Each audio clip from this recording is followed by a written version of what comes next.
Hello my dear students, welcome back to the YouTube channel of Chahal Academy. मैं हूँ सुप्रिया सिंह और आज हम लोग डिस्कस करेंगे UPSC previous year questions prelims के ईयर 2012। तो चलो हम लोग अपना डिस्कशन स्टार्ट करते हैं। पहला क्वेश्चन है, द रिलीजन ऑफ अर्ली वैदिक आर्यंस वर प्राइमरीली ऑफ। अब हम लोगों ने वैदिक एरा में वैदिक आर्यंस में देखा था कि वैदिक एज स्टार्ट कब से होता है, 1500 बीसी से 1000 बीसी। और ये कौन सा टाइम पीरियड है, ये है अर्ली वैदिक एज। ठीक है, और उसके बाद 1000 बीसी से 600 बीसी, जिसको कि हम कहते हैं क्या, लेटर वैदिक एज। उसके बाद 600 बीसी से क्या स्टार्ट हो जाता है, महाजनपद्स का टाइम। तो ये जो टाइम पीरियड है इसको हम कह रहे हैं अर्ली वेदा। और अर्ली वैदिक आर्यंस जो थे उनका रिलीजन कौन था, ये पूछा जा रहा है। तो बेसिकली देवर, यहाँ पे एक ही बुक लिखी गई थी इस टाइम पे, ऋग्वेद। ठीक है, और साम, यजुर और अथर्व लेटर वैदिक टाइम में लिखा गया है। तो ऋग्वेद में बेसिकली हमें जितनी इंफॉर्मेशन मिली है उस हिसाब से देवर द नेचर वर्शिपर। ठीक है, प्लस मतलब कैसे कैसे गॉड का हमें नाम मिला है, जैसे कि इंद्र का नाम मिला है हमें। ठीक है, उसी तरीके से हमें उषा, सूर्य, मतलब मेल और फीमेल डेटीज का नाम मिला है जो कि रिलेटेड टू नेचर है। ठीक है, God of thunder, God of rain, या फिर गॉड सन गॉड, ऐसा मिला है।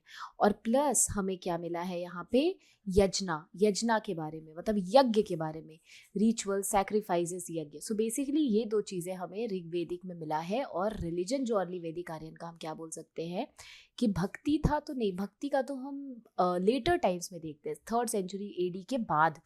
तो ओरिजिन तो image worship and yajna, image worship, no image worship, nature worship and yajna, और नेचर एंड भक्ति। तो ऑब्वियसली भक्ति नॉट, तो वर्शिप ऑफ नेचर एंड यजना। तो इसका ऑप्शन हो जाएगा फाइनली सी। अब आप देख लो, Vedic Aryans were the group of people who settled in northern India after decline of Indus valley civilisation. They worship the force of nature, जैसे sun, wind, fire, rain, thunder and earth. They believe that these natural phenomena when guided by the deities and the natural disaster were a sign of their wrath. They also perform यज्ञ। ठीक है, यानी कि यज्ञ। The वैदिक religion evolved into Hinduism. चलो अब देखो क्वेश्चन नंबर 2, द नागारा, द्रविड़ा एंड वेसरा आर। अब आपको कितनी बार आपने शायद, अगर आपने अपना एनसीईआरटी पढ़ लिया है या फिर स्टैंडर्ड बुक्स पढ़ लिया है, तो आपने कितनी बार ही देखा होगा कि ये तीनों क्या है, very very straight forward question. ये है क्या, temple architecture, 3 main style of temple architecture. हम जब बात करते हैं नागरा की, तो ये बेसिकली प्रेवलेंट था किधर, नॉर्थ इंडिया में। ठीक है, द्रविड़ा की बात करते हैं तो इस तरह का टेम्पल आर्किटेक्चर प्रिविलेंट था साउथ इंडिया में। वेसरा की बात करते हैं तो जो कर्नाटका या एमपी का रीजन है उधर में प्रिविलेंट है, जो कि मिक्स है north Indian temple architecture plus south Indian temple architecture का वेसरा स्टाइल। ठीक है, एक्सप्लेनेशन में हम देखें, ये हो गया नागर, जिसमें कि शिखरा है और पंचयातन स्टाइल का टेम्पल होता है ये द्रविड़ा, जिसमें कि विमान होती है, ऊंची होती है विमान, और गोपुरम जो है हाईएस्ट है, जैसे कि Meenakshi temple, one of the highest gopurams, entry. और ये वेसरा है जिसमें कि आपको थोड़ा सा ये द्रविड़ा का फीचर मिलेगा, और ये जो है ये नागारा का मिलेगा। तो बेसिकली नागारा जो है वो नॉर्थ इंडिया में मिलती है, द्रविड़ा साउथ इंडिया में, और वेसर जो है वो दोनों में ही मिलती है। दोनों में ही मतलब कि नॉर्थ इंडिया और साउथ इंडिया के कर्नाटक और एमपी वाले रीजन में मिलती है। और this combines the style of both Nagara and Dravida. Question number 3, with reference to the history of ancient India, which one of the following were the common to both Buddhism and Jainism. दोनों में common क्या था, avoidance of extremities of penance and enjoyment. नहीं, ये common नहीं था, क्योंकि हमें पता है कि बुद्धिज्म मध्यम मार्ग को फॉलो करता था and it was more of a lenient kind of a religion. But Jainism जो है वो एक्सट्रीमिटीज़ को फॉलो करता था, मतलब एक्सट्रीम पेनांस या फिर एक्सट्रीम चीज़ें, जैसे कि आप बिल्कुल भी, इवन एग्रीकल्चरलिस्ट क्लास है, अगर वो पेस्टिसाइड का यूज़ कर रहे हैं तो वो भी गलत है, क्योंकि वो किसको मार रहे हैं, जीव को मार रहे हैं। ठीक है, कर्मा में बहुत ज़्यादा बिलीव करता था। तो ये डिफरेंस है किसमें, बुद्धिज्म और जैनिज्म में। Second, in difference to the authority of Vedas, बिल्कुल वेद में जो वर्ण था और वर्ण बाद में जाके जो कास्ट सिस्टम में ट्रांसफॉर्म हो गया था, रिजिड हो गया था वर्णा, तो इस पे ये इंडिफरेंस रखते थे। तो ये बिल्कुल ही सही पॉइंट है इनका कहना था, तभी ये हर सेक्शन ऑफ सोसाइटी से लोगों को एक्सेप्ट कर रहे थे और लोगों की एक्सेप्टेंस भी इन दोनों रिलीजन को लेकर के बढ़ रही थी। Denial of efficacy of rituals, बिल्कुल रिचुअल्स में they did not believe, so 2 and 3 would be the correct answer. यहाँ पे 1 एलिमिनेट करोगे तो आपको आंसर निकल जाएगा। Okay, now going on to the next question. Lord Buddha image is sometimes shown with the hand gesture called bhumi sparsha mudra. भूमि स्पर्श मुद्रा, अभय मुद्रा, हमने अभय मुद्रा के बारे में पीवाईक्यू में डिस्कस भी किया है। तो भूमि स्पर्श मुद्रा जिसमें कि लॉर्ड बुद्धा दिखाते हैं कि कैसे वो एक तरफ से टच कर रहे हैं भूमि को, इस हैंड जेस्चर का क्या मतलब है। तो Buddha calling of earth to watch over Mara and prevent Mara from disturbing his meditation, नहीं। Buddha calling of earth to witness his purity and chastity despite the temptations of Mara, yes this is the option. Buddha reminder to follow that they all arise from earth and finally dissolve into earth, no. Both statement correct नहीं। Actually Buddha का जो ये भूमि स्पर्श मुद्रा है, इसमें कहा जाता है कि मारा क्या होती है, तो मारा का मतलब होता है डिजायर, डिज़ायर, और अपने डिज़ायर को कॉन्कर कर लेना, अपने डिज़ायर को कॉन्कर कर लेना, और फाइनली एक तरह से कहीं भी not going into extremes but adopting the middle path, that is what is called being a Buddhist, that is what you call following what Buddhism. तो बुद्धा जो है भूमि स्पर्श मुद्रा में वो दिखा रहे हैं अर्थ को कि उनकी प्योरिटी और चैस्टिटी मेंटेन है, जबकि मारा जो है, जो डिजायर जो है, वो उनको टाइम टू टाइम डाइवर्ट करने की कोशिश कर रही है, and that is called as bhumi sparsha mudra. मतलब कि वो अर्थ को दिखा रहे हैं, अर्थ को अपना गवाह बना रहे हैं to witness his purity and chastity despite the temptations of Mara. So let's next question देखो, इसको आपने देख लिया, it is known as the gesture of touching the earth, ठीक है। नेक्स्ट क्वेश्चन देखो, with reference to religious history of medieval India, ठीक है, the Sufi mystics were known to pursue which one of the following practices. अब आपको पता है कि सूफिज्म जो है वो इस्लाम से डिफरेंट है, राइट। और जो इस्लाम जो कहता है कि हम डायरेक्ट अल्लाह को प्रे करते हैं विदाउट एनी मीडिएटर, है ना। बट सूफिज्म कहता है कि नहीं, you need a mediator to reach to the almighty, और ये मीडिएटर जो है ये आपको कनेक्ट कराएगा किससे, it will act as a mediator, आपको कनेक्ट कराएगा ऑलमाइटी से। और सूफी के जो, इसीलिए सूफी के क्या होते हैं, दरगाह होते हैं। दरगाह क्या होते हैं, जो भी इनके जो रिलीजियस हेड होते हैं, उनकी जब डेथ होती है तो उनके नाम से जो उनके शरीर जो जहाँ दफन होती है वहाँ पे दरगाह होता है। एंड हमने देखा था कि बहुत सारे सिलसिला थे ऑलमोस्ट नॉर्थ वेस्ट में 12 सिलसिला डेवलप हुआ था, और उस 12 में 3 से 4 ही इंडिया में फेमस हुआ, जैसे कि चिश्ती बहुत फेमस हुआ, सुहरवादी सिलसिला बहुत फेमस हुआ, नक्शबंदी बहुत फेमस हुआ, कादरी बहुत फेमस हुआ। ये 3-4 बहुत ही फेमस सिलसिला थे।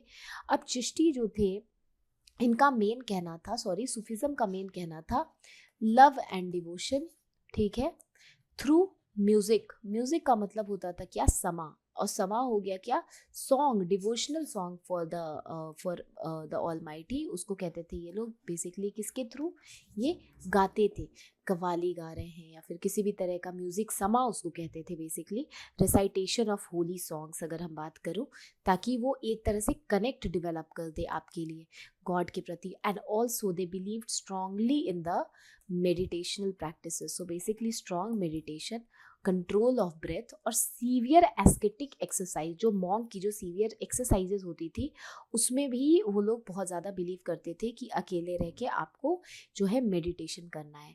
तो all the 3 options given here, meditation and control of breath, severe ascetic exercise in lonely places, recitation of holy songs to arouse the state of ecstasy in audience, all 3 are correct, ठीक है, D हो जाएगा इसका answer.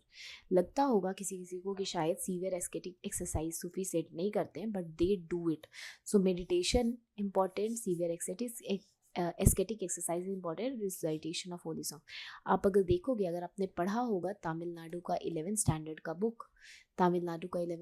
का book, जिसको कि जो कि यूज़ होता है किस चीज़ के लिए, mainly art and culture and ancient history के लिए लोग उसको पढ़ते हैं। तो उसमें जो सूफिज़्म है, जो सूफिज़्म का जो चैप्टर है, उसमें फर्स्ट पेज पे ही ये लाइंस लिखी हुई है, सेम टू सेम लाइन लिखी हुई है, severe ascetic exercise in lonely places, also the meditation and the control of breath. So you can see that. So Sufi mystics in medieval India were known to pursue variety of practices including meditation and control of breath. ठीक है, severe ascetic exercise in lonely places and recitation of holy songs to arouse a state of ecstasy in their audience, जिसको कि कव्वाली भी कहते हैं, Holi songs को। चलो, with reference to the Ryotwari settlement consider the statement. अब पहला कह रहा है ये, the rent was paid directly by the peasant to the government. अब मैं आपको बता दूं, Ryotwari settlement basically land revenue को परमानेंट करने के लिए और एक रेगुलर सोर्स ऑफ इनकम को बनाए रखने के लिए ब्रिटिश गवर्नमेंट ने 3 तरह की जो है सेटलमेंट सिस्टम लाई। सबसे पहले जो आई थी 1793 में, हम इसको PYQ में डिस्कस कर चुके हैं, बाय लॉर्ड कॉर्नवालिस, और इसको हम क्या कहते हैं, इसको हम कहते हैं परमानेंट सेटलमेंट, सॉरी, इसको हम कहते हैं परमानेंट सेटलमेंट। ठीक है, इसमें हमने देखा था कि किस तरह से इसके फेल होने की वजह से, जहाँ पे zamindar was considered as the owner of the land, finally 1922 में क्या आया, नॉर्थ वेस्टर्न पार्ट में परमानेंट सेटलमेंट जो बेसिकली था, it was introduced in Bihar, Bengal and Orissa, but it failed to satisfy the needs of the Britishers. अब 1922 में क्या आता है महलवारी सिस्टम। महलवारी सिस्टम मतलब ग्रुप ऑफ विलेजेस और विलेज, इन सब का कलेक्शन होगा और एक जगह कलेक्शन होगा, and then a share of revenue would be given to the Britishers. तो महलवारी सिस्टम इंट्रोड्यूस हुआ था कौन से एरिया में, western part of Uttar Pradesh में, और महलवारी इंट्रोड्यूस करने वाले कौन थे, Holt Mackenzie in the year 1822।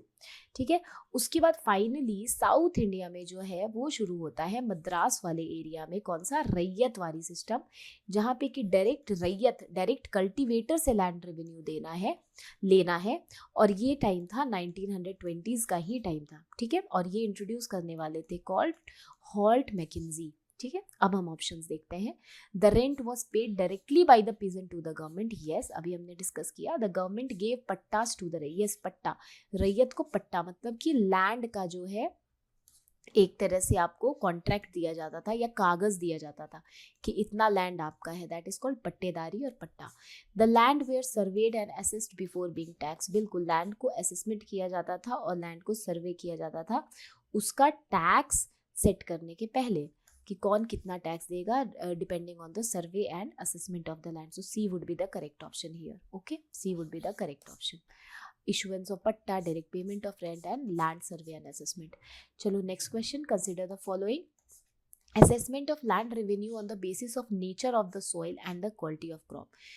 पहले इसका नीचे पढ़ो आप, which one of the following were introduced into India by English. English ने क्या इंट्रोड्यूस किया था, okay, assessment of land revenue on basis of nature of the soil and quality of the crop. इन्होंने इंग्लिश ने introduce नहीं किया था। हमें याद है कि हमने अगर पढ़ा होगा विजयनगर, तो वहाँ भी क्वालिटी ऑफ लैंड के हिसाब से लैंड रेवेन्यू ली जाती थी, राइट। हमने अगर अकबर का टाइम पढ़ा है, अगर हमने मुगल्स का टाइम पढ़ा है, तो अकबर के एडमिनिस्ट्रेशन में क्या होता था कि लैंड को 4 कैटेगरी में बांटा गया था, पोलाज, परौती, बंजर और चचर। इस टाइम पे भी लैंड की क्वालिटी के हिसाब से रेवेन्यू ली जाती थी। तो ये तो बहुत पुराना हमारा as old ancient Indian practice ही हम बोलेंगे कि ये काफ़ी पहले का प्रैक्टिस है, ट्रेडिशनल प्रैक्टिस है, तो ये तो गलत हो जाएगा। ब्रिटिशर्स ने इसको इंट्रोड्यूस नहीं किया है। Use of mobile cannons in warfare, तो हमने जब NCERT में पढ़ा है कि साफ साफ लिखा है कि 1526 में मॉडर्न आर्टिलरी और मॉडर्न वेपन के साथ जो है वो बाबर ने इंडिया पे फाइनली कब्जा किया था, और 1526 में इब्राहिम लोधी को फर्स्ट बैटल ऑफ पानीपत में हराया था, है ना, और उसमें बाबर ने मोबाइल कैनन्स का यूज़ किया था। सो बेसिकली 2 जो है वो गलत है, क्योंकि बाबर कहाँ से था, ही बिलोंग टू उज्बेकिस्तान वाला एरिया, तो ये बात भी गलत हो जाएगी। Cultivation of tobacco and red chilli, नहीं, हमें पता है कि tobacco and red chilli was basically introduced by not by Britishers but European power. कौन सा, पोर्टुगीज हमारे लिए टोबैको और रेड चिली जो है हमें उन्होंने इंट्रोड्यूस कराया था, और कल्टीवेशन जो है वो कहाँ से शुरू हुआ था, हमारे इंडिया में after it was introduce by Portuguese. तो तीनों ही गलत हो जाएगा, तो ऑप्शन क्या हो जाएगा हमारा, डी हो जाएगा। और ये जो आपका पॉइंट है टोबैको एंड रेड चिली का इंट्रोडक्शन, ये फिर से अभी रिसेंटली, अभी जो PYQ हम 4-5 साल का जब डिस्कस करेंगे 2020 to 24 के, तो आपको दिखेगा कि सेम चीज़ रिपीट हुई है कि किसने इंट्रोड्यूस किया था ये सब। चलो अब हम चलते हैं finally. So tobacco and red chilli Portuguese ने 1605 में किया था इंट्रोड्यूस। अब चलते हैं question number 8। Consider the following statement, most effective contribution made by Dadabhai Naoroji to the cause of Indian national movement was that he expose the economic exploitation of India by the British. True. इन his book poverty and un British rule in India published in year 1901। कितने बार हमने discuss किया है BYQ में इसको, है ना। और इसमें इन्होंने क्या बताया था, drain of wealth theory, and also he gave up he wrote about the home charges, जो हमने PYQ में डिस्कस किया है 2011 के, इसको डिस्कस कर रखे हैं। तो 1 is correct. Interpreted the ancient Indian text and restored the self confidence of Indian. इन्होंने इंटरप्रिटेशन नहीं करी थी एंशिएंट इंडियन टेक्स्ट की, दूसरे स्कॉलर्स या फिर दूसरे नेशनलिस्ट ने की थी, तो हम इसको गलत बोल सकते हैं। Stress the need for eradication of all social evils before anything else. ये भी सोशल इवल्स की इरेडिकेशन की इन्होंने नहीं लिखा था, इसके बारे में बात नहीं करी थी, ये बात करने वाले दूसरे थे, जैसे राजा राम मोहन रॉय हो गए, या फिर अगर हम बात करें तो MG रनाडे हो गए, इस तरह के, ठीक है। सो दिस इज मेनली इनका बोल रहा है ना मोस्ट इफेक्टिव कॉन्ट्रीब्यूशन, तो मोस्ट इफेक्टिव कॉन्ट्रीब्यूशन नहीं, मोस्ट इफेक्टिव, इन सब की बात तो करी है इन्होंने, ऐसा नहीं है बिल्कुल नहीं करी है, बट हाँ मोस्ट इफेक्टिव कॉन्ट्रीब्यूशन तो इनका नहीं है। एक ही है कि इन्होंने ड्रेन ऑफ वेल्थ थ्योरी और इन्होंने इकोनॉमिक एक्सप्लॉयटेशन को एक्सपोज किया था। So basically answer would be 1, क्योंकि ये दादा भाई नारोजी एक मॉडरेट लीडर थे, INC के थे, तो ऑब्वियसली इनका कॉन्ट्रीब्यूशन इन सब को पे तो रहेगा ही, but most effective is only 1। So answer would be what, answer would be 1। Dadabhai Naoroji most effective contribution to Indian national movement was exposing the economic exploitation of India by the British. अब देखो next question, during the Indian freedom struggle national social conference was formed. अब मैं आपको पहले इसका information दे दूं, national social, अब Congress INC Indian National Congress एक प्लेटफॉर्म की तरह बनी थी कि अपनी बात जो है वो यूनिफाइड तरीके से एक कंसर्न, अपनी बातें जो मुद्दे जो हैं वो ब्रिटिश के सामने रख पाए, ठीक है। तो ये 1885 में बनी थी। अब क्या हुआ कि ये सोशल इश्यूज़ को इसमें इंक्लूड नहीं करना चाहती थी, क्योंकि अगर सोशल इश्यूज़ को इंक्लूड करती तो जैसे ब्रिटिश को 1857 का रिवोल्ट देखना पड़ता, हो सकता है कि बहुत सारे सेक्शन ऑफ सोसाइटी इस वजह से INC का पार्ट नहीं बनते। तो इनको सोशल इश्यूज जैसे कि विडोरी मैरिज हो गया, चाइल्ड मैरिज हो गया, इन सब से रिलेटेड वुमेन एजुकेशन, इसमें इनको घुसाना ही नहीं था, इनको इंक्लूड ही नहीं करना था। इनका कहना था कि इसके एम्बिट से, INC के एम्बिट से ये बाहर रहेगा। INC का ही एक इन्होंने इसलिए ब्रांच बना दिया था। बेसिकली इनका कहना था कि INC में सिर्फ और सिर्फ पॉलिटिकल मुद्दे डिस्कस होंगे, कोई सोशल मूवमेंट नहीं। INC के ब्रांच बन गए, एक पॉलिटिकल के लिए INC, और जो सोशल मुद्दे जो डिस्कस होंगे वो INC का ही ऑफशूट होगा, एक सब्सिडियरी सोचो, ब्रांच सोचो, जो बोलो। तो वहाँ पे बना क्या, नेशनल सोशल कॉन्फ्रेंस, और ये 1887 में बना था, ठीक है। इसको बनाने वाले कौन थे, MG रनाडे थे, जो कि कांग्रेस से कहीं ना कहीं जुड़े हुए भी थे राइट। तो MG रनाडे थे, और मेन इसको जो किया गया था वो किसके द्वारा किया गया था, वो MG रनाडे और रघुनाथ राव के द्वारा ही किया गया था, ठीक है। सो बेसिकली इसका काम क्या था, इसका काम यही था कि ये सोशल इश्यूज को डिस्कस करेंगे, और इसी में हम देखते हैं कि इंडियन सोशल कॉन्फ्रेंस जो है वो क्या लॉन्च करती है। याद रखना, हो सकता है आपके प्रीलिम्स में आ जाए ये pledge movement, PLEDGE, pledge movement finally launch करती है, जिसका की एम रहता है कि चाइल्ड मैरिज को क्या करे, प्रोहिबिट करे, ठीक है। तो अब इसका ऑप्शन देख लो क्या हो जाएगा। डिफरेंट सोशल, क्यों लॉन्च हुआ था Indian National social Conference, different social reform groups और organisation of Bengal region united to form a single body to discuss issues. नहीं, Indian National Congress did not want to include social reform in its deliberation and decided to form a separate body for such purpose. एकदम सही बात है बहन जी, मतलब no. So basically इसका answer हो जाएगा क्या, B. Okay, so correct option is B. Indian National Congress did not want to include social reform as deliberation and decided to form a separate body for such purpose. INC was founded in 1885 Bombay में. INC organization wanted to give social topics in place to discuss with the political topic. INC did not want to include social reform in its primary agenda. ठीक है। National social conference का form हुआ था to deal with social reform. National social conference worked as social reform. National social conference founded by एम.जी. Ranade and Raghunath Roy. National social conference launch the pledge movement to inspire the people to prohibit child marriage. Okay, question number 10, which of the following are the principal features of government of India act 1919? Montagu Chelmsford reform, है ना। Finally government of India it comes up. तो क्या feature था? Introduction of dyarchy in the executive government in the provinces. बिल्कुल, provinces में dyarchy introduce होना। और 1935 act में डायरार्की प्रोविंसेस से खत्म हो जाती है और ये इंट्रोड्यूस कहाँ हो जाती है? सेंटर में। प्रोविंसेस में डायरार्की इंट्रोड्यूस होने का मतलब है कि सब्जेक्ट्स जो है वो क्या हो जाएंगे? रिजर्व और ट्रांसफर। रिजर्व जो हो जाएंगे वो गवर्नर के लिए हो जाएंगे और जो ट्रांसफर्ड है वो लोकल मिनिस्टर्स को मिल जाएंगे। यानी कि मेन चीज़ें जो है, रेवेन्यू है, टैक्सेशन है, ये सब गवर्नर के पास रिजर्व हो गया। और ट्रांसफर मतलब नॉर्मल लोकल सेल्फ गवर्नमेंट को मैनेज करना, ये सब जो है वो लोकल लीडर्स को, लोकल मिनिस्टर्स को मिल जाएंगे। So finally yes, dyarchy introduce हुई थी प्रोविंसेस में। So 1 would be the correct answer. Second option second. Introduction of separate communal electorate for Muslim, नहीं। इंट्रोडक्शन तो हो गया था कब? 1909, जिसको कि हम मॉडलमेंटो रिफॉर्म भी कहते हैं। इस टाइम पे सेपरेट इलेक्टोरेट इंट्रोड्यूस हो गया। So B would be the incorrect option. Point. Devolution of legislative authority by centre to the provinces. अब 2 पहले एलिमिनेट कर दो तो आपके पास 2 बच गया। अब देखो, devolution of legislative authority by centre to the provinces, yes, थोड़ा सा लेजिस्लेटिव अथॉरिटी देने की बात तो की गई थी, ठीक है। सो बेसिकली इसका ऑप्शन हो जाएगा क्या आपको? ये काफी जनरल स्टेटमेंट है सी। आप इस तरह से यूपीएससी के क्वेश्चंस में देखोगे तो आपको समझ आ जाएगा कि हाँ, this was given. So C would be the correct option, C. अब हम चलते हैं, चलो next question. The Rowlatt Act aimed at. Rowlatt Act कब आया था भाई?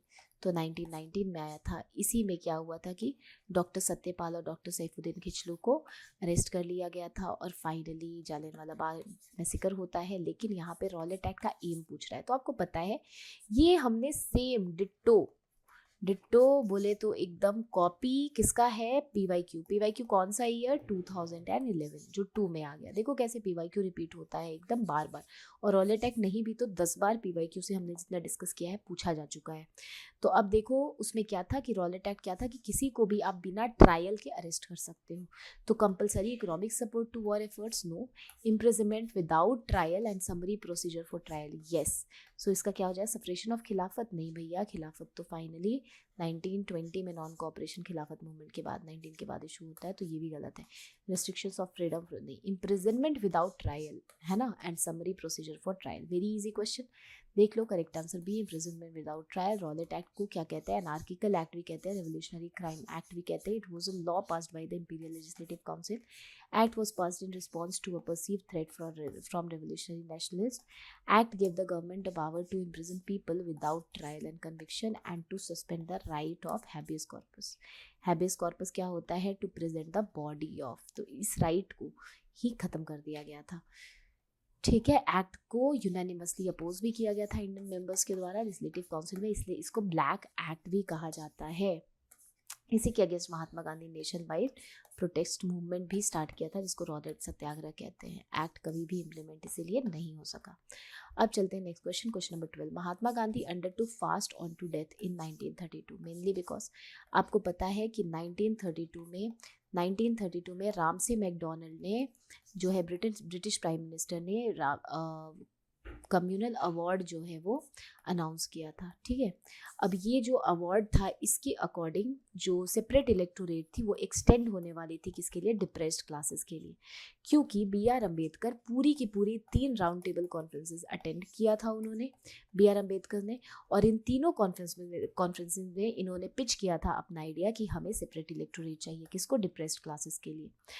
अब इसी को अपोज कर रहे थे महात्मा गांधी और उन्होंने क्या किया? Fast on to death announce किया। इनका कहना था कि सेपरेट इलेक्टोरेट तो नहीं देंगे, क्योंकि अगर ये हो गया तो हिंदू के बीच भी जो है वो पूरी तरीके से डिवीजन हो जाएगा। That's why he called for what? He called for reservation of depressed classes but not giving them the separate electorate. Separate electorate मतलब उसी कम्युनिटी के लोग उसी के लिए वोट करेंगे, तो यही रीज़न था इनका। और फाइनली इसको लेकर के पूना पैक्ट साइन हुआ। फाइनली नेगोशिएशन टेबल पे आए B.R. अम्बेडकर, उन्होंने सेपरेट इलेक्टोरेट की डिमांड खत्म कर दी और उन्होंने क्या बोला कि रिजर्वेशन ऑफ सीट्स, ठीक है।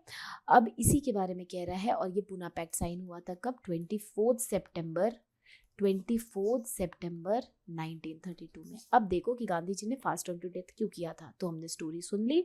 अब देखते हैं round table conferences fail to satisfy the Indian political aspirations. No, Congress and Muslim League had different opinion. नहीं, Ramsay MacDonald announce the communal award. बिल्कुल सही बात है, तो इसका क्या हो जाएगा, सी हो जाएगा, कम्युनल अवार्ड के अनाउंसमेंट के बाद। ठीक है, सो बेसिकली 12 का आंसर हो जाएगा C. Mahatma Gandhi undertook the fast on to death in 1932 primarily to protest against the British prime minister Ramsay MacDonald announcement of communal award. Communal award propose separate electorate for various community including depressed classes which Gandhi ji opposed as he believed it would divide the Hindu community. ठीक है, next question, the Lahore session of INC 1929 is very important. अब Lahore session मैंने PYQ में नहीं भी तो 4 से 5 बार discuss कर लिया पिछले 1993 से लेकर के 2011 तक के PYQ में। लाहौर रिजोल्यूशन 1929, इसके प्रेसिडेंट कौन थे, तो इसके प्रेसिडेंट थे कौन, जवाहरलाल नेहरू। यहाँ पे क्या बोला गया, पूर्ण स्वराज का रिजोल्यूशन फाइनली पास हुआ। तो इसमें क्या है, अब देखते हैं लाहौर रिजोल्यूशन इंपॉर्टेंट क्यों है। तो Congress pass the resolution demanding complete independence, बिल्कुल सही। Rift between extremist and moderate had resolve in the session, नहीं भैया, रिफ्ट तो सूरत स्प्लिट 1907 में आया था और ये रिजॉल्व कब हो गया था, 1916 में, जो कि एनी बेसेंट और तिलक के एफर्ट से जो है वो फाइनली मॉडरेट और एक्सट्रीमिस्ट भी एक हो गए थे। और इसके साथ साथ लखनऊ पैक्ट साइन हुआ था जिसमें कि मुस्लिम लीग और INC भी कहीं ना कहीं एक हो गई थी, एक दूसरे की डिमांड को एक्सेप्ट कर लिया गया था। तो ये बहुत पहले की बात है, तो बी हो जाएगा गलत। A resolution was pass rejecting the two nation theory, उस टाइम पे टू नेशन थ्योरी आई भी नहीं थी। टू नेशन थ्योरी हम लोग मेन 1940 से देखते हैं, तो ये भी गलत है, यानी कि one is the main answer. तो अब देखो, Congress pass resolution demanding complete independence. Lahore session 1929, INC ने रिजोल्यूशन पूर्ण स्वराज का पास किया था, इसीलिए हम लोग जनवरी 26, 1930 को क्या डिक्लेयर किया, हमने इंडिपेंडेंस डे उस टाइम पे डिक्लेयर किया। Congress every year until India has achieved independence, इन लोगों ने हर दिन इंडिपेंडेंस डे जो है उस समय से 1947 तक उसी टाइम मनाया, 26 जनवरी 1930 को, क्योंकि इन्होंने पूर्ण स्वराज यहाँ पे एक्सेप्ट किया था रिजोल्यूशन। रिफ्ट जो है वो पहले की बात है, right. Resolution two nation theory बिल्कुल गलत है, इसमें ऐसा कुछ भी नहीं बात हुआ था, ठीक है, डिड नॉट एड्रेस और रिजेक्टेड कंप्लीटली। अब देखते हैं question number 14, the Congress ministries resigned in 7 provinces in 1937 में जो इलेक्शन हुआ था उसमें कांग्रेस मिनिस्ट्रीज ने सेंटर पे क्या किया था, 9 आउट ऑफ 11 प्रोविंस में कांग्रेस मिनिस्ट्री बनी थी, ठीक है, और बहुत कम में जो है 2 से 3 में क्या बनी थी, मुस्लिम लीग की सरकार बनी थी। तो लेकिन 1939 में एक टाइम आता है जिसको कि हम वर्ल्ड वॉर 2 के नाम से जानते हैं, और ये टाइम था 1 सितंबर 1939। इस टाइम पे वर्ल्ड वॉर 2 की शुरुआत तब होती है जब जर्मनी ने फाइनली पोलैंड पे क्या कर दिया था, अटैक कर दिया था। जब जर्मनी ने पोलैंड पे अटैक किया, that announce the third world war. और इस टाइम पे क्या हुआ था कि इस टाइम पे कांग्रेस मिनिस्ट्री, यहाँ के जो भारत के जो उस समय वाइसरॉय थे, लॉर्ड लिन्थगाउ, इन्होंने अनाउंस कर दिया था कि इंडिया जो है ये इस सेकेंड वर्ल्ड वॉर में हमारे साथ है और जर्मनी के खिलाफ है। लेकिन इंडियन मिनिस्टर्स ने बोला कि हमारी सहमति के बिना आपने आखिर ये कैसे अनाउंस कर दिया। इस पर कांग्रेस मिनिस्ट्री ने रिजाइन कर दिया, उन्होंने बोला हमारी सहमति नहीं है। फाइनली इसके बाद हम लोग देखते हैं कि ब्रिटिश हमारे साथ नेगोशिएशन करने आ जाते हैं। तो अब आप देखो कि क्यों कांग्रेस मिनिस्ट्री ने रिजाइन किया। तो Congress could not form ministry in the other provinces, नहीं। Emergence of a left wing in the Congress made working ministry impossible, नहीं। There was widespread communal disturbance in their provinces, क्या इस वजह से रिजाइन किया, नहीं। नन द स्टेटमेंट, क्योंकि इसलिए रिजाइन किया क्योंकि सेकेंड वर्ल्ड वॉर अनाउंस कर दिया ब्रिटिश ने, और अनाउंसमेंट के बाद ब्रिटिश ने ये बोल दिया कि इंडिया जो है वो अलाइड पावर की साइड से लड़ाई कर रहा है जर्मनी के खिलाफ वॉर में, जबकि ऐसा कुछ था नहीं। उन्होंने बोला हम तभी साथ देंगे, इंडियन मिनिस्टर्स ने बोला हम तभी साथ देंगे और तभी हम मंत्रालय वापस से ज्वाइन करेंगे जब आप हमें इंडिपेंडेंस देते हो। तो ये बात थी। चलो इसका हो जाएगा, क्या हो जाएगा, डी हो जाएगा, none. Congress ministries resigned in the 7 provinces 1939 because the British government under viceroy lord Linlithgow declared India to be at war with Germany on the onset of second world war without consulting Indian leaders. The Indian National Congress objected to this unilateral decision and demanded immediate transfer of power in return of their support in the war effort. When their demand were not met, the Congress ministries resigned in the protest. Next question, the distribution of power between center and state in the Indian Constitution is based on the scheme of. Centre और state के बीच में distribution of power जो है वो कौन से scheme पे based होती है? तो it is a very very easy question. तो ये आपको पता होगा, दो चीज़ याद रखना। पहला, 1947-46 तक जो भी मिनिस्ट्री चली है कांग्रेस में, वो कौन से एक्ट पे बेसिस पे चली है? तो वो चली है mainly government of India act 1919 के बेसिस पे। ठीक है, अब देखो the distribution of power between the centre and state in Indian constitution. अब 1947 के बाद, मतलब 1950 में जो इंडियन कॉन्स्टिट्यूशन बना, उस टाइम पे कौन सा स्कीम हमने अडॉप्ट किया अपने कॉन्स्टिट्यूशन में? तो वो हमने गवर्नमेंट ऑफ इंडिया एक्ट 1935 को अडॉप्ट किया है, ये याद रखना। इसमें आप देख सकते हो distribution of power between centre and state based on the scheme provided by government of India act introduce. अब देखो, पहला federal structure, clear division of subjects जैसे कि यूनियन लिस्ट, स्टेट लिस्ट और कंकरेंट लिस्ट। ये हमने कहाँ से लिया है? ये हमने लिया है गवर्नमेंट ऑफ इंडिया एक्ट 1935 से। ठीक है, यूनियन लिस्ट में क्या क्या सब्जेक्ट है, स्टेट लिस्ट में क्या है, कंकरेंट लिस्ट में क्या है।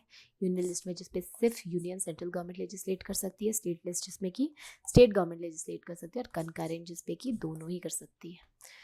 चलो नेक्स्ट क्वेश्चन हम देखते हैं। नेक्स्ट क्वेश्चन पूछता है which one of the following statement is correct? Brahmo Samaj. Brahmo Samaj कब? 1828 में स्टैब्लिश हुआ है, राइट, बाय राजा राम मोहन रॉय। और इन्होंने वेदास को जो है वो बोला था कि जो बेस्ट है वेदास का वही उठाओ, कंप्लीटली वेदा को इनफेलिबल मानने की ज़रूरत नहीं है। तो इन्होंने रिचुअलिस्टिक एस्पेक्ट ऑफ वेदा, क्योंकि वेदा में दो पार्ट है, पहला है रिचुअल्स, सेकंड है philosophy.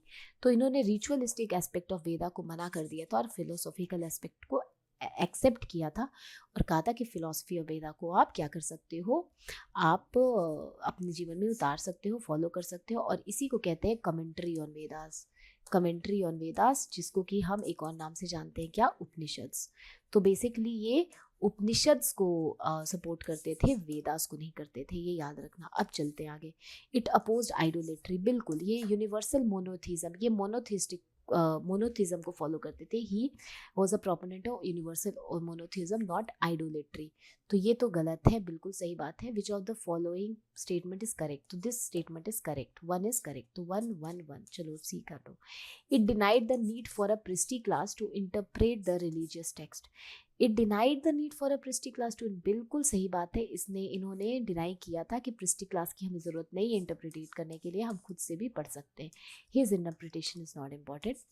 It popularized the doctrine that Vedas are infallible. No, it was basically popularized by Swami Dayanand Saraswati, है ना, who founded Arya Samaj in 1875, and he said Vedas, चाहे उसकी ritual हो या फिर उसकी philosophy हो, they are infallible in nature. You can't say no to anything which is there in Vedas. तो basically ये गलत है। तो इसका यहाँ पे ऑप्शन क्या हो जाएगा? 1 and 2, यानी B would be the correct option here. ठीक है, B. It opposed idolatry, it derive the need of the priestly class for, दोनों सही है। हाउएवर स्टेटमेंट 3 इज गलत। Popularise the doctrine that Veda is infallible, this is incorrect. अब चलते हैं हमारे क्वेश्चन पे। Which one of the following parties were established by doctor B R Ambedkar? Peasants and worker party in India, all India scheduled caste federation, yes, it was established by him. The Independent Labour Party, yes, it was also established by him. So basically इसका option हो जाएगा क्या? इसका option हो जाएगा 2 and 3। ये दोनों all India scheduled caste federation, क्योंकि हमें पता है कि बी आर अम्बेडकर खुद भी महाजाति से बिलोंग करते थे। ठीक है, इन्होंने all India scheduled caste federation को स्टैब्लिश किया था। और उसके बाद जो इंडिपेंडेंट लेबर पार्टी है वो भी उन्होंने ही इंट्रोड्यूस कराया था, क्योंकि इसमें भी backward class plus peasant class थे। और peasants and worker party of India जो है वो 1947 में तुलसीदास जादव द्वारा स्टैब्लिश किया गया था, बी आर अम्बेडकर द्वारा नहीं। सो 1 would be the incorrect option. अब देख लो, इसको भी याद कर लेना, हो सकता है आपकी यूपीएससी के आने वाले एग्जाम्स में ये पूछ दे। तो basically correct answer is B and C. B R Ambedkar established all India scheduled caste federation 1942 में, डेट ध्यान रखना, to fight for the rights of Dalit community. He also founded independent labour party in 1936, इसको भी याद रखना, which aimed at represent the interest of working class and marginalise community. The peasants and worker party in India establish कब हुआ था? was not established by B.R. Ambedkar, और ये कब हुआ था established 1947 में by तुलसीदास जादव, केशव राव जादे एंड अदर्स. ठीक है, ये याद रखना. So thank you so much. ये रहा हमारा 2013 का PYQ डिस्कशन, सॉरी 2012 का PYQ डिस्कशन. अब हम 2013 का PYQ डिस्कशन करेंगे आपके साथ इन the next video, and after that हम 2024 तक एक एक वीडियो के थ्रू ये सारा डिस्कशन को जो है वो एंड देंगे. आई होप आपको ये वीडियो समझ आई होगी. प्लीज़ लाइक और सब्सक्राइब करें चहल अकेडमी को इस तरह की वीडियोस के लिए और भी सब्जेक्ट्स के PYQ के लिए. I will see you in the next video. Thank you so much. Have a great day. Study well. Take care.